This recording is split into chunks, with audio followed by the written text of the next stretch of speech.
नमस्कार साथियों, मेरा नाम है निखिल यादव और आप सभी देख रहे हैं अपना YouTube channel APS academy Chamba. जहां पे आपको पता है कि मैं आपको एसपी पटवारी साथ में जेबीटी कमीशन की वीडियो प्रोवाइड करता हूं, जिसमें मैं आपके लिए 2 सीरीज स्टार्ट किया हूं। इस चैनल के थ्रू आपको अदर सब्जेक्ट के भी वीडियो मिल रहा है। साथ में मैं आपके लिए यहाँ पे जो आपका जनरल अवेयरनेस वाला पार्ट है उसको स्टार्ट किया हूँ। तो आपको ध्यान देना है, यहाँ पे मैं आपके लिए 2 सीरीज चलाता हूँ। पहला कौन सा?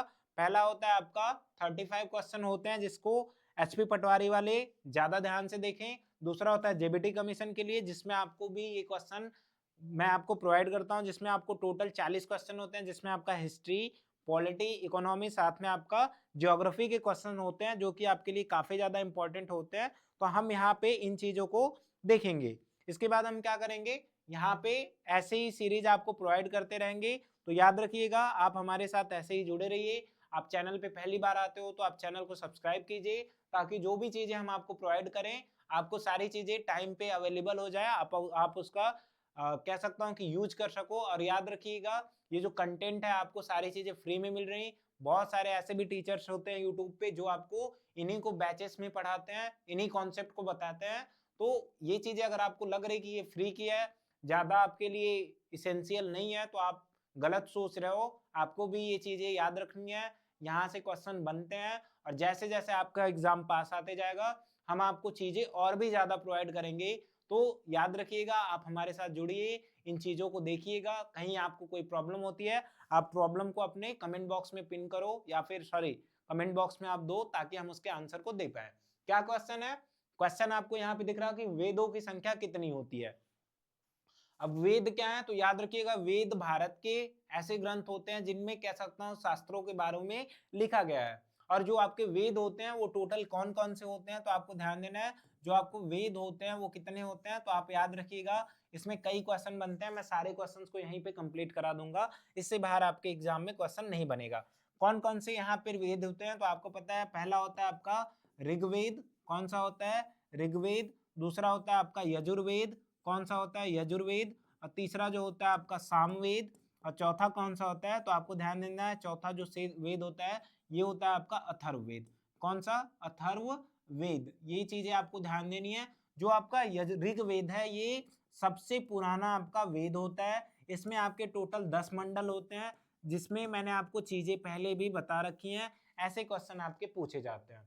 यजुर्वेद ऐसा वेद होता है जिसमें यज्ञ, हवन कुंड, इन सब के बारे में बातें की जाती हैं, आपको ये भी याद रखना है। सामवेद एक ऐसा वेद होता है जिसमें आपको जादू टोना जैसी बातें की जाती है। जबकि अथर्ववेद एक ऐसा वेद होता है जिसमें हम कह सकते हैं, कह सकता हूँ, म्यूजिक के बारे में बात की जाती है। इसमें आपका गायन के बारे में बात किया जाता है। तो ये आपको इतने सारे पॉइंट याद रखने हैं। तो आंसर कितने हो जाएंगे? ऑप्शन नंबर सी, जो कि आपका करेक्ट हो जाता है। ये आपको ध्यान देना है, ये सारी डिटेल आपको आनी चाहिए, आपको ध्यान देना है। इसके बाद हम यहाँ पे अगले क्वेश्चंस की तरफ बढ़ेंगे। बोला कि सिंधु घाटी सभ्यता का बंदरगाह निम्न में से कौन सा? तो मैंने आपको पिछली वीडियो जब आपको प्रोवाइड कर रखी थी, तो मैंने आपको क्या बताया, मैंने आपको थोड़ा सा छोटा सा मैप बनाया था इंडिया का। मैं फिर से वो चीजें बना दे रहा, ताकि आपको फिर से वो चीजें समझ में आ जाए। तो मैंने आपको यहाँ पे एक मैप बनाया था, और मैप के थ्रू मैंने आपको ये बताया था कि जो इंडस वैली सिविलाइजेशन है वो किस प्रकार से भारत में फैली हुई थी। तो ये आपको ध्यान देना है। तो इंडस वैली सिविलाइजेशन किस तरीके से भारत में फैली है, वो आपको ध्यान देना है। तो आपको मैंने बताया कि जो इंडस वैली सिविलाइजेशन है वो आज वर्तमान का पाकिस्तान और भारत के इस तरीके से पार्ट में फैली हुई थी। तो जहां पे मैंने आपको बताया था कि एक ग्रेट बाथ पाया जाता है, यानी एक विशाल स्नानाघर, वो कहाँ पाया जाता था, तो आपको पता है वो आपका गुजरात के लोथल में पाया जाता है। तो वहीं पे कह सकता हूँ, ये एक ऐसी जगह थी जो सिंधु घाटी सभ्यता के अंदर, यहाँ पे सबसे ज्यादा आपका, ये कह सकता हूँ एज अ पोर्ट की तरह, यानी बंदरगाह की तरह यहाँ पे व्यापार हुआ करता था। तो ध्यान दीजिएगा कौन सा है, तो आंसर नंबर सी इसका करेक्ट हो जाता है, जो कि आपको याद रखना है। इसके बाद अगले क्वेश्चंस की तरफ बढ़ेंगे, और अगला क्वेश्चन नंबर 3 है कि राज्यपाल की नियुक्ति कौन करता है। तो आपको ध्यान देना है, ये आपका कौन सा, किस चीज से क्वेश्चन है, तो आपको दिख रहा होगा ये आपके पॉलिटी से क्वेश्चन है। और ध्यान दीजिएगा, हर जो स्टेट का राज्यपाल होता है, या फिर राज्यपाल की जो नियुक्तियां होती है, उसे कौन करता है, तो आपको याद रखना है उसको करता है आपका राष्ट्रपति। और ये कहाँ ऐसा लिखा गया है कि राष्ट्रपति करेगा, तो ध्यान देना है, जो आपका अनुच्छेद आपका कौन सा है, तो आपको दिख रहा होगा अनुच्छेद आपका 155 है। ये क्या करता है, ये आपका राज्यपाल की नियुक्ति के बारे में एक्सप्लेन करता है, तो आपको ये चीजें ध्यान देनी है। अगले क्वेश्चन की तरफ बढ़ेंगे। अगला क्वेश्चन क्या बोला, भारत का मानक समय किस देशांतर पर आधारित है। इंपॉर्टेंट क्वेश्चन, एक क्वेश्चन नहीं, कई सारे यहाँ से क्वेश्चन आपके एग्जाम में बनते हैं, तो मैं सारे क्वेश्चंस को आपको बता दे रहा। सिंपल सी चीजें, फिर से वही मैप को मैं यूज करूंगा और यहाँ पे दोबारा से मैप को बनाने की जरूरत नहीं है, कोई नहीं, मैं यहाँ पे एक बार बना के आपको बता दे रहा। ये छोटा सा मैप मैं बस बनाऊंगा समझाने के लिए, तो आपको ये चीजें ध्यान देनी है कि कैसे ये होता है। तो क्या करूंगा, यहाँ पे एक छोटा सा मैप बना के आपको सारी चीजें प्रोवाइड करता हूँ कि कैसे ये आपको याद रखना है, सिंपल सी आपको ध्यान देना है। तो आपको पता है कि ये इंडिया का आपका मैप हो जाता है। होता क्या है कि जो आपकी भारत की मानक समय रेखा है, आपने देशांतर के बारे में पढ़ रखा होगा, तो वहां पे आपको पता है कि भारत के अंदर से एक ऐसी लाइन गुजरती है जो कितने डिग्री की होती है, तो आपको पता है ये 82.5 कितना 82.5, जिसको 82.30 डिग्री के हिसाब से लिखते हैं, जो कौन सी है, ईस्ट होती है। कहाँ कहाँ से जाती है, तो आंसर तो इसका हो जाएगा ऑप्शन नंबर बी। बट आपको ये पूछा जाता है ये कहाँ कहाँ से जाती है, तो ध्यान दीजिएगा, ये आपका जाता है उत्तर प्रदेश से। कहाँ से जाएगा, आपका उत्तर प्रदेश से जाएगा। दूसरा कहाँ से जाएगा, तो आपको ध्यान देना है, ये आपका मध्य प्रदेश से जाता है। कहाँ से जाता है, तो आपको ध्यान देना है, ये आपका मध्य प्रदेश से जाता है। कहाँ से, आपका मध्य प्रदेश। तीसरा कौन सा हो जाएगा, तो आपको ध्यान देना है, ये आपका, सॉरी ये मध्य प्रदेश से नहीं, ये आपका किससे जाएगा, तो याद रखिए ये आपका छत्तीसगढ़ झारखंड किससे जाएगा, आपका छत्तीसगढ़ से जाएगा। छत्तीसगढ़, और कौन सा आपका झारखंड, और कौन सा आपका दो स्टेट और होता है, जो कि कौन कौन सा होता है, तो ध्यान दीजिएगा, वो आपका होता है उड़ीसा, और साथ में आपका आंध्र प्रदेश। यहाँ से ये जो लाइन होती है ये आपकी पास होती है। तो आपसे यही एग्जाम में डिफिकल्ट एग्जाम होता है, तो आपसे यही पूछ लिया जाता है कहाँ कहाँ से पास होती है, निम्न में से कहाँ से पास नहीं होती है। तो आपको ये ध्यान देना है, ये चीजें याद रखनी है। तो ये आपको समझ में आ गया होगा कि ये कहाँ से जाती है, कहाँ से नहीं जाती है।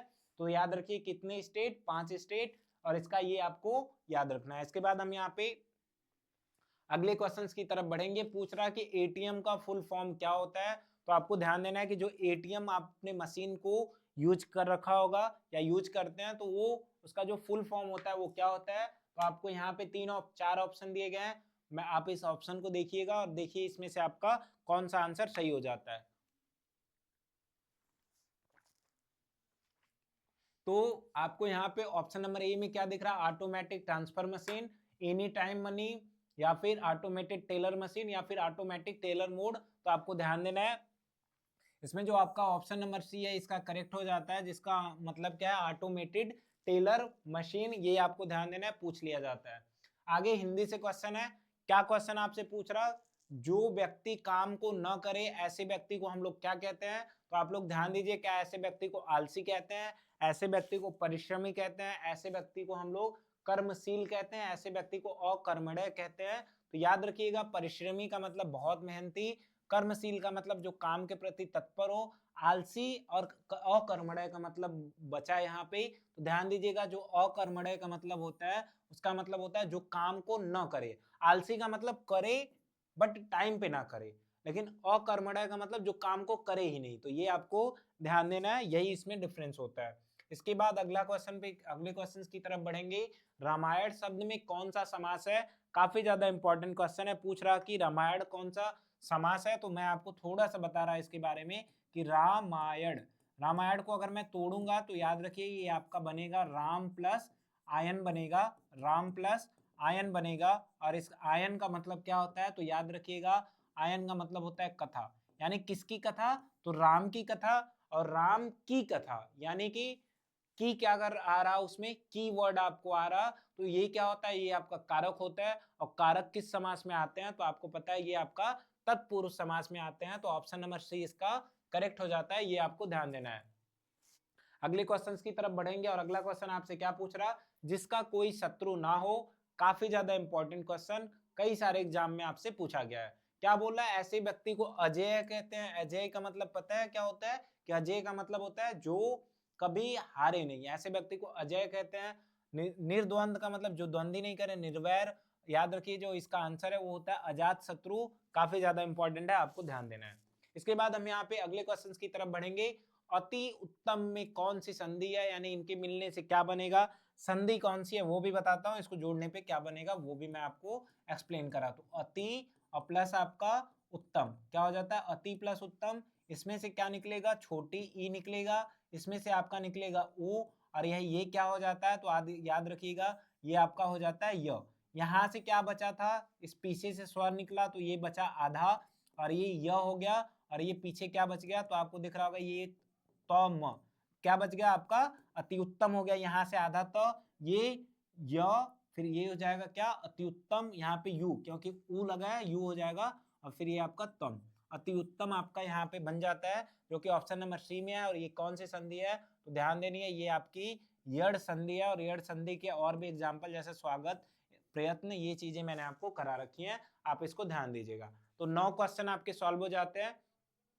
अगले क्वेश्चन की तरफ बढ़ेंगे, और अगला क्वेश्चन आपसे क्या पूछ रहा कि राजा का पर्यायवाची नहीं है, ऑप्शन को देखिएगा और यहाँ पे आंसर को बताइएगा कि इसमें से कौन सा नहीं है। तो ध्यान दीजिएगा, नरेश मतलब क्या होता है, राजा, भूप मतलब क्या होता है, राजा, सम्राट मतलब भी राजा, और जो सेवक होता है इसका मतलब क्या होता है, नौकर। तो आपको ये चीजें ध्यान देनी है, ऑप्शन नंबर डी इसका करेक्ट हो जाता है। तो हिंदी के 5 क्वेश्चन, जीएस के आपके 5 क्वेश्चन। फिर क्या बोल रहा, आइडेंटिफाई द करेक्ट टेंस, हमें टेंस को पहचानना है। सी हैज फिनिश्ड हर वर्क, इसमें हमें टेंस को पहचानना है। तो आपको दिख रहा होगा यहाँ पे जो हेल्पिंग वर्ब है वो क्या है, तो आपको दिख रहा होगा ये जो हेल्पिंग वर्ब है वो क्या है, हैज, और आपको यहाँ पे मेन वर्ब की थर्ड फॉर्म भी दिख रही। तो याद रखिएगा जो हैज होता है, हैव होता है, और हैड होता है, ये कौन से टेंस में आता है, तो ये आता है आपका परफेक्ट टेंस में।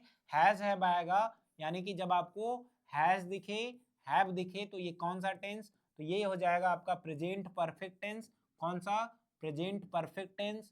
और जब आपको हैड दिखे तो आपको कौन सा हो जाएगा, तो याद रखिएगा हैड दिखे यानी कि आपका हो जाएगा पास्ट टेंस, ये आपको ध्यान देना है, काफी ज्यादा इंपॉर्टेंट क्वेश्चन है। इसके बाद हम यहाँ पे आगे बढ़ेंगे और अगले क्वेश्चन की तरफ। टेंस पहचानने से क्वेश्चन आते हैं, तो आपको ध्यान देना है। बोल रहा डायरेक्ट इनडायरेक्ट है, कैसे बनाएंगे, सिंपल सा असर्टिव सेंटेंस दिख रहा, असर्टिव सेंटेंस में आपको पता है जब कॉमा इन्वर्टेड कॉमा हटाते हैं तो दैट लगता है। बाकी फिर आई क्या है, first person change according to subject, तो सब्जेक्ट ही है तो वो हो जाएगा आपका ही। इसके अलावा क्या, अब ये कौन सा टेंस है, तो आपको दिख रहा प्रेजेंट कंटिन्यूस निवंस जैसा दिख रहा, यानी इज आर एम किस में चेंज होता है, वाज वर में, तो ही के बाद लगेगा वाज, और टायर्ड का टायर्ड, तो क्या बना देंगे, he said that he was tired, option number A में आपको यहाँ पे दिख रहा होगा। तो यहाँ पे ए इसका करेक्ट ऑप्शन हो जाता है, आपको ध्यान देना है। 13 पे बढ़ते हैं, कौन सा क्वेश्चन है, काफी ज्यादा, यहाँ से गुड के बाद सब्जेक्ट दे देगा, कोई भी सब्जेक्ट, और पूछेगा यहाँ पे क्या भरा जाएगा, तो ध्यान दीजिएगा कैसे बोलते हैं, he is good in subject या फिर सी इज गुड इन सब्जेक्ट, तो इन क्या भरेंगे, इनको हम यहाँ पे फिल करेंगे, और ये ऑप्शन नंबर ये आपका करेक्ट हो जाता है, ये आपको ध्यान देना है। आगे बढ़ते हैं अगले क्वेश्चन की तरफ, क्या बोला, they are cleaning the room, वे क्या कर रहे हैं, रूम को क्लियर कर रहे हैं, या फिर साफ कर रही हैं, या फिर कर रहे हैं। तो हम क्या करते हैं यहाँ पे, इसका पैसिव वॉइस बनाना है, कैसे बनेगा, सिंपल सा, ऑब्जेक्ट को उठा के आगे करते हैं तो हो जाएगा आपका द रूम, यहाँ पे क्या हो जाएगा द रूम। इसके बाद क्या है, आपको यहाँ पे कंटिन्यूअस दिख रहा, तो लगाते सेम का सेम ही है, तो आर हो जाएगा, फिर क्या लगाते हैं बीइंग, तो ये आपका क्या हो जाएगा बीइंग, और यहाँ पे क्लीनिंग का थर्ड फॉर्म जो कि क्या होता है क्लीन्ड, तो ये आपका हो जाएगा क्लीन्ड, और फिर बाई देम, तो ये आपका आंसर हो जाता है। तो कौन सा सही है, आप इसको मिलाइएगा, कौन सा ऑप्शन वाले में सही होता है, तो आपको बीइंग किस में दिख रहा, इसमें नहीं है, ये भी गलत, इसमें भी नहीं है, ऑप्शन नंबर सी में आपको दिख रहा, जो कि आपका करेक्ट ऑप्शन हो जाता है। तो आपको ध्यान देना है कैसे मैंने आपको कराया। इसके बाद हम यहाँ पे अगले क्वेश्चन की तरफ मूव करते हैं। क्या बोला, चूज द करेक्ट वर्ड, इसमें एरर है, कौन सा सही है होगा आपको ये बताना है। तो आपको दिख रहा होगा इसमें जो गवर्नमेंट है इसके 4 ऑप्शन दिए गए हैं, इसमें से कौन सा सही है, तो होता क्या है गवर्नमेंट, तो आपको दिख रहा होगा कि क्या मीनिंग होती है, GOVERNMENT, तो इसमें क्या दिख रहा है, ए दिख रहा, इसमें एन ही नहीं दिख रहा, इसमें दिख रहा, तो यहाँ पे आपको दिख रहा होगा आर के बाद ई दिख रहा, जबकि जो ऑप्शन नंबर सी है ये पूरी तरीके से करेक्ट है, तो जो सी है यहाँ पे सही हो जाता है, ये आपको ध्यान देना है। अगले क्वेश्चंस की तरफ बढ़ेंगे और आपसे अगला क्वेश्चन क्या पूछ रहा है, क्वेश्चन नंबर 16 साइंस का क्वेश्चन है, इंपॉर्टेंट क्वेश्चन है, याद रखिएगा। इसका फुल फॉर्म क्या होता है, तो आपसे पूछ रहा है कि ये जो आपका एड्स है इसका फुल फॉर्म क्या होगा, तो आपको इसका आंसर करना है कि इसका आंसर क्या हो जाता है। आप इसको ध्यान से देखिएगा। तो यहां से पूछ रहा है आपका क्या, ये पूछ रहा है कि एड्स का फुल फॉर्म क्या होता है। तो आपने एड्स के बारे में सुना होगा कि एड्स का फुल फॉर्म आपने पहले भी पढ़ रखा होगा, तो याद रखिएगा इसका मतलब क्या होता है। सबसे पहले एड्स होता क्या है, तो आपको पता है कि ये जब हम क्या करते हैं, जब कोई रिलेशन ऐसा बन जाता है जहां पे क्या हो कि ब्लड सर्कुलेशन के टाइम कुछ रिएक्शन होता है, तो वहां पे एड्स जैसे प्रॉब्लम होना स्टार्ट हो जाते हैं। इनके अदर क्या है, जैसे एक व्यक्ति को एड्स जैसी प्रॉब्लम है, अगर उनकी जैसे आप बाल बनवाने जाओ, उनके ब्लड इसमें लग जाते हैं उससे दूसरे व्यक्ति को, तो वहां पे भी एड्स फैलने के चांसेस हो जाते हैं। तो ध्यान दीजिएगा, इसमें होता क्या है, जो इम्यून सिस्टम होता है वो कम होने लगता है, डिफिशियंस होने लगता है। तो याद रखिएगा इसका जो आंसर हो जाएगा वो कौन सा होगा, तो आपको ध्यान देना है इसका जो आंसर होता है वो क्या होगा। 4 ऑप्शन दिए गए हैं, तो बोला कि एक्वायर्ड इम्यून डेफिशिएंसी सिंड्रोम, जो कि इसका करेक्ट ऑप्शन है। तो आपको ध्यान देना है जो ए वाला है इसका करेक्ट ऑप्शन हो जाता है, जो कि किसकी वजह से होता है, तो ये आपका HIV वायरस होता है, इसकी वजह से ये आपका होता है। तो आपको ये चीजें ध्यान देनी है। फिर क्या करते हैं, अगले क्वेश्चंस की तरफ बढ़ेंगे और अगला आपको क्वेश्चन दिख रहा होगा क्या, HIV का फुल फॉर्म क्या होता है। जैसा कि आपको एड्स के बारे में आपने पढ़ा, तो क्या होगा, तो ध्यान दीजिएगा H का मतलब होता है ह्यूमन, और इसमें क्या होता है, इम्यून का जो इम्यून सिस्टम होता है उसका डिफिशियंसी होता है, नीचे जाता है, तो क्या हो जाएगा, इम्यून डेफिशिएंसी वायरस। तो ऑप्शन नंबर जो आपको बी यहाँ पे दिख रहा होगा, ये आपको यहाँ पे दिख रहा, तो ये कौन सा सही हो जाता है, ऑप्शन नंबर बी इसका करेक्ट हो जाता है। ये आपको याद रखना है। बी तक यहाँ तक सारी चीजें क्लियर हो जाती हैं। क्वेश्चन आपके 17 यहाँ पे कंप्लीट हुए। 18 की तरफ बढ़ते हैं और 18 में आपसे क्या पूछ रहा, तो आपको बोला कि एसी का फुल फॉर्म क्या होता है। अब एसी होता है क्या सर, एसी का मतलब होता है सर अल्टरनेट करंट, यानी कि अल्टरनेटिंग करंट। अब इसका नाम अल्टरनेटिंग क्यों बोला गया, जब ये हमारे घरों में एसी करंट आपकी आती है, तो याद रखिएगा ये इसका मेन क्या फंक्शन होता है, ये क्या करती है, ये अपनी दिशा को बार बार बदलती है। क्या करेगी, दिशा को बार बार आपकी बदलती है। ये चीजें आपको ध्यान देनी है, ये अपनी दिशा को बार बार बदलती है, ये चीजें आपको याद रखनी है। क्या करती है, ये अपनी दिशा को बार बार बदलती रहती है। और याद रखिए 1 मिनट में ये 50 बार बदलती है, तो इसीलिए जो प्रत्यावर्ती धारा है इसका जो क्या होता है, इसको हिंदी में प्रत्यावर्ती कहते हैं। कितना हर्ट्ज होता है, तो 50 हर्ट्ज होता है, ये आपको ध्यान देना है। फिर हम क्या करते हैं, अगले क्वेश्चंस की तरफ बढ़ते हैं। इसी का अपोजिट डीसी का फुल फॉर्म क्या होता है, तो याद रखिए ये अपनी धारा दिशा को बदलती नहीं है, तो इसका आंसर क्या हो जाएगा, तो आपको याद रखना है इसका हो जाएगा डायरेक्ट करंट, जो कि आपको यहाँ पे ऑप्शन नंबर कौन से में दिख रहा, डी में, जो कि गलत है, सी में भी नहीं है, बी में भी नहीं है, ऑप्शन नंबर ए में है। तो आपको ये चीजें ध्यान देनी है, ए वाला इसका करेक्ट ऑप्शन हो जाता है। आगे बढ़ते हैं। आगे आपसे क्या पूछ रहा, एलईडी का फुल फॉर्म कई बार कई सारे एग्जाम में पूछा जा चुका है, तो आपके लिए भी ये इंपॉर्टेंट हो जाएगा। तो क्या इसका आंसर हो सकता है, लो एनर्जी डायोड, जो कि नहीं होता है, लाइट एमिशन डिवाइस, जो कि नहीं होता है, लाइट एमिटिंग डायोड, और लाइट इलेक्ट्रिक डायोड। तो ध्यान दीजिएगा ए भी नहीं होता है, जो ऑप्शन नंबर बी है इसका करेक्ट हो जाता है। तो ये आपको ध्यान देना है, बी वाला यहाँ पे सही आंसर इसका हो जाता है। तो 20 तक आपका यहाँ पे क्वेश्चन सॉल्व हुआ। बचे अभी आपके 35 क्वेश्चन, तो मैं आपको वो 35 क्वेश्चन बता दे रहा। क्या आपको यहाँ पे रीजनिंग के क्वेश्चन है, कैसे आपको करने हैं, पहले आप इसको देखो। करते क्या है, यहाँ पे सिंपल सा पहले नोट करेंगे, ए है कॉमा सी है कॉमा आपका एफ है, आपको यहाँ पे दिख रहा होगा जे है। ए और सी के बीच कितने का गैप है, तो आपको दिख रहा होगा +1 का। सी के बाद क्या आ जाएगा आपका डी और ई, यानी कितने का गैप है, तो आपको दिख रहा होगा ये +2 का। एफ के बाद जे में, यानी कि एफ के बाद आपको 3 का गैप दिख रहा है, यानी इसके बाद कितने का गैप आएगा, 4 का। तो कौन सा हो जाएगा, के एल एम एन, यानी कि ओ वाला इसका ऑप्शन नंबर सी यहाँ पे करेक्ट हो जाएगा। तो आपको ये चीजें ध्यान देनी है कि कैसे ऐसे क्वेश्चंस को आपको सॉल्व करना है। ऐसे डिफरेंस हो सकते हैं, ऐसे क्वेश्चन आपके एग्जाम में पूछे जाते हैं, तो आप इसको याद रखिएगा।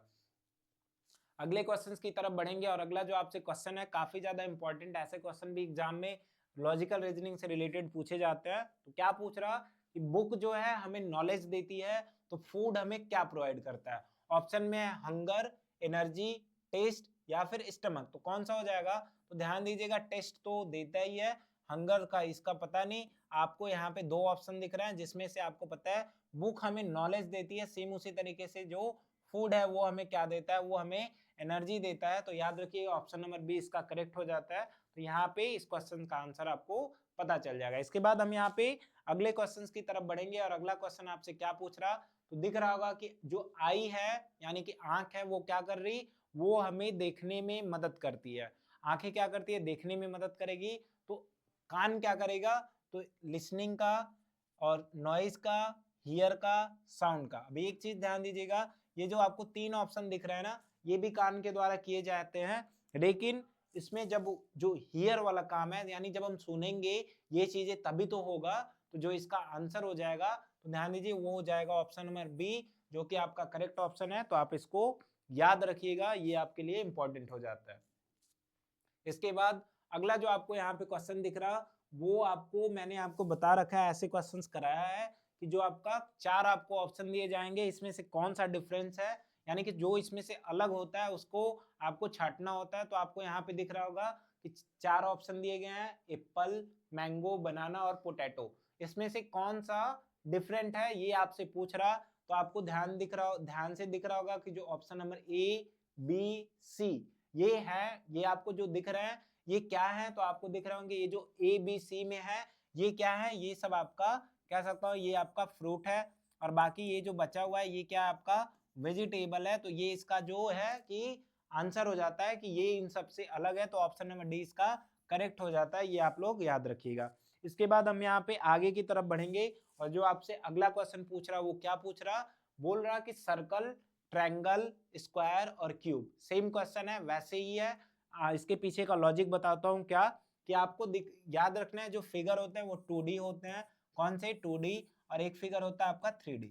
2D में क्या होता है, जिसको हम सरफेस पे बना सके, और 3D को नहीं बना सकते। जैसे 2D में कौन कौन से आपको इसमें पैरेललोग्राम दिखेंगे, जिसमें आपको क्या, इसमें आपको रेक्टेंगल, कौन सा रेक्टेंगल, और फिर कौन सा आपका स्क्वायर, इसके अलावा कह सकता हूँ आपका रोम्बस यानी कि चतुर्भुज, ये आपको दिख, आप इसको जानते हैं, काइट आपका आ जाता है, और इसके अलावा क्या आ जाता है आपका ट्रिपेजियम आ जाता है। ये सब इसके एग्जाम्पल है 2D के।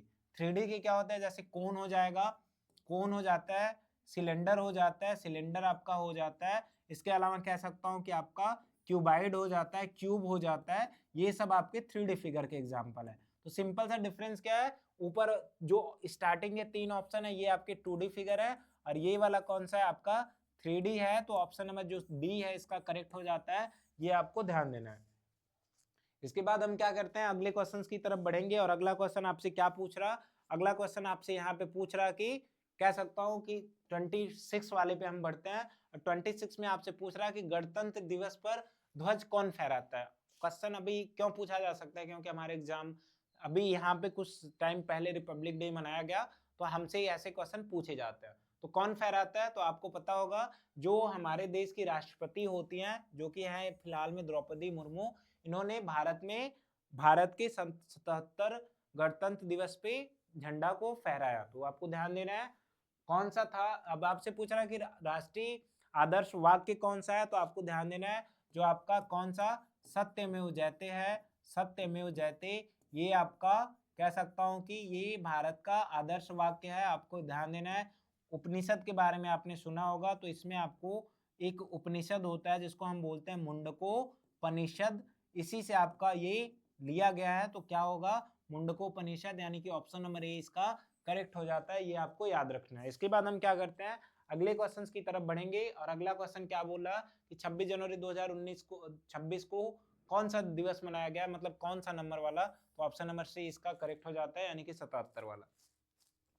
अगले क्वेश्चंस की तरफ बढ़ेंगे और अगला क्वेश्चन आपसे क्या बोल रहा है कि 26 जनवरी को ही गणतंत्र दिवस क्यों मनाया जाता है। तो आपको याद रखना है, मैंने आपको बहुत पहले बता रखा था जब इस सीरीज को स्टार्ट किया, मैंने बताया कि 26 जनवरी कब, 26 जनवरी 1930 को कह सकता हूँ कि लाहौर के निकट आपकी जो रावी नदी थी वहां पे क्या किया गया, पूर्ण स्वराज दिवस मनाया गया। पूर्ण स्वराज दिवस आपका मनाया गया था, पूर्ण स्वराज दिवस, और हर साल उसके बाद आपका पूर्ण स्वराज दिवस मनाया जाने लगा, जिसकी वजह से 26 नवंबर कब, 26 नवंबर 1949 को जब आप हमारा भारतीय संविधान तैयार हुआ तो हमने वहां पे 26 जनवरी को भी सेलिब्रेट कर सकते थे, लेकिन हमने इस तिथि को चुना क्योंकि यहाँ से पहले ही भारत का पूर्ण स्वराज दिवस मनाया जा रहा था। तो आपको ध्यान देना है, तो क्यों, तो पूर्ण स्वराज दिवस की स्मृति के तौर पे, तो आपको ये ध्यान देना है। इसके बाद हम यहाँ पे 30 की तरफ बढ़ेंगे और 30 नंबर आपसे क्या पूछ रहा,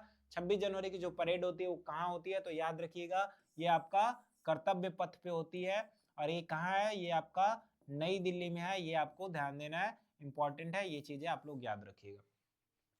अगले क्वेश्चन की तरफ बढ़ेंगे, 5 क्वेश्चन और आपके बचे हैं हिमाचल जीके के। तो आपसे क्या पूछ रहा है, हिमाचल प्रदेश का उच्च न्यायालय यानी कि इसका जो हाई कोर्ट है वो आपका कहाँ है, यानी कि जो आपको पता है कि हर एक स्टेट का अपना जो हाई कोर्ट होता है वो कहाँ होता है। तो यहाँ पे आपसे पूछ रहा है कि जो हिमाचल प्रदेश है इसका हाई कोर्ट कहाँ है, तो आपको ध्यान देना है, आपको पता होगा कि इसका हाई कोर्ट कहाँ पे है। तो याद रखिएगा जो इसका हाई कोर्ट है वो कहाँ है, आपका शिमला में है। तो आपको ध्यान देना है, यहाँ पे जो आंसर हो जाता है ऑप्शन नंबर ए इसका करेक्ट हो जाता है। ये चीजें आपको ध्यान देनी है। अगले क्वेश्चन की तरफ बढ़ते हैं, क्वेश्चन नंबर 32। तो क्या पूछ रहा कि हिमाचल प्रदेश की सबसे लंबी नदी कौन सी है, ये आपको पूछ रहा है क्वेश्चन में। तो आपको याद रखना है, मैंने आपको यहाँ पे बताया है कि जो हिमाचल प्रदेश के बाहर जो आपका राक्षस ताल है वहीं से आपकी सतलज नदी निकलती है और भारत के उत्तरी भाग से बहती हुई जाकर के सिंधु में मिल जाती है और ये सिंधु की सहायक नदी है। तो आपको याद रखना है कौन सी नदी सबसे ज्यादा बड़ी है, तो आपको ध्यान देना है वो हिमाचल की सबसे बड़ी नदी आपकी है सतलज नदी। तो आपको ये चीजें याद रखनी है। इसके बाद हम यहाँ पे आगे की तरफ बढ़ेंगे और अगला जो आपसे क्वेश्चन पूछ रहा कि हिमाचल प्रदेश की सीमा किस साथ देश के साथ नहीं लगती है, तो मैंने आपको बताया था कि जो तिब्बत है उस पे क्या होती है, हिमाचल प्रदेश की सीमा आपकी लगती है। और तिब्बत पे किसका अधिकार है, तो आपको पता है वहां पे चाइना अपना अधिकार को बताता है। तो कौन सा है, तो याद रखिएगा चीन से। यहाँ पे आपका भूटान, नेपाल और पाकिस्तान बिल्कुल गलत हो जाता है। तो ऑप्शन नंबर सी यहाँ पे करेक्ट हो जाता है, आप इस चीज को ध्यान दीजिएगा। तो काफी ज्यादा इंपॉर्टेंट है, वहां पे मैंने आपको बाउंड्री शेयर कैसे करता है उसको मैंने आपको मैप के थ्रू बता रखा है। तो अगर मैंने आपको ये भी वो बता दिया है कि आपको ये 35 क्वेश्चन वाली सीरीज देखनी है। यहाँ से बड़े सारे क्वेश्चन आपके एग्जाम में फंसेंगे और याद रखिएगा ऐसे ही ये सीरीज मैं आपको प्रोवाइड करता रहूंगा। तो आप इन चीजों को पाने के लिए, इन चीजों को देखने के लिए चैनल को सब्सक्राइब कीजिएगा, नोटिफिकेशन ऑन कीजिए ताकि सारी चीजें आपको टाइम टू टाइम मिलती रहे। और ये चीजें आपको डेली मिलती हैं, तो आपको ये भी ध्यान देना है। तो करना क्या है, आपको चैनल सब्सक्राइब करना है, हमारे साथ ऐसे ही जुड़े रहना है। क्या बोला 34 में का हिमाचल प्रदेश का राज्यपाल को नियुक्त कौन करता है, तो आपको पता है इसको कौन नियुक्त करता है। तो मैंने अभी बताया कि राष्ट्रपति जो है कि आर्टिकल 155 के अकॉर्डिंग हर राज्य में अपना राज्यपाल को नियुक्त करते हैं। तो जो इसका करेक्ट ऑप्शन हो जाता है, कौन सा हो जाता है, ऑप्शन नंबर बी, जो कि इसका सही आंसर है। तो आपको याद रखना है। इसके बाद हम यहाँ पे लास्ट क्वेश्चन की तरफ बढ़ेंगे। क्या बोला कि हिमाचल प्रदेश का मुख्यमंत्री कौन नियुक्त करता है, तो आपको यहाँ पे ऑप्शन में क्या क्या दिख रहा, राष्ट्रपति, राज्यपाल, लोकसभा और कौन सा आपका सर्वोच्च न्यायालय यानी कि हाई कोर्ट क्या करता है, यहाँ पे मुख्यमंत्री को नियुक्त करता है। तो आपको यहाँ पे ऑप्शन में कौन सा ऑप्शन सही है, तो ध्यान दीजिएगा आप राष्ट्रपति को नहीं लगा सकते हो। क्यों, क्योंकि राष्ट्रपति राज्यपाल की भी नियुक्ति करे और राष्ट्रपति आपका यहाँ पे मुख्यमंत्री को भी नियुक्त करे। तो ऐसा कैसे पॉसिबल है, कर सकता है बट वो ऐसा होता नहीं है। सारे लोगों का अपना एक अलग अलग प्रकार से कार्य को बनाया गया है, तो उसी अकॉर्डिंग होता है। तो ध्यान दीजिएगा जो मुख्यमंत्री को कौन नियुक्त करता है, तो याद रखिए मुख्यमंत्री को जो नियुक्त करेगा वो कौन होता है, राज्य का जो राज्यपाल होगा वो मुख्यमंत्री को नियुक्त कराता है। ये आपको ध्यान देना है, तो इंपॉर्टेंट हो जाता है। यहाँ से क्वेश्चन आपके एग्जाम में कई सारे ऐसे क्वेश्चन है जो कई सारे अलग अलग एग्जाम में पूछे गए थे। तो मैंने आपको कितने क्वेश्चंस कराए, 35 क्वेश्चन, जो कि आपके लिए काफी ज्यादा इंपॉर्टेंट थे। और ऐसे ही क्वेश्चन आपको आगे भी प्रोवाइड किए जाएंगे।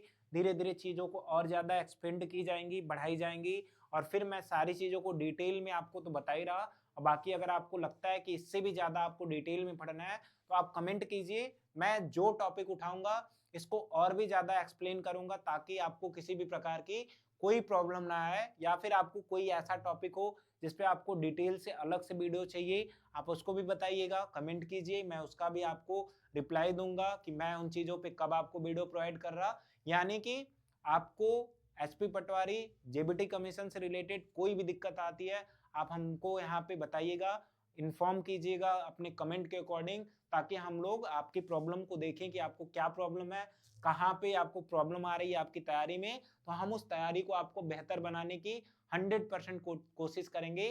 तो ध्यान दीजिएगा, करना क्या है, आपको चैनल सब्सक्राइब करना है, हमारे साथ जुड़े रहना है। तो मिलते हैं फिर आपसे अगले सेशन में, तब तक के लिए आप सभी का धन्यवाद। अपनी तैयारी को ऐसे ही आगे बढ़ाते रहिए, और याद रखिएगा अगर आप कंटिन्यू तैयारी को करते हो तो आपका जो रिजल्ट है वो काफी ज्यादा बेटर होगा। धन्यवाद।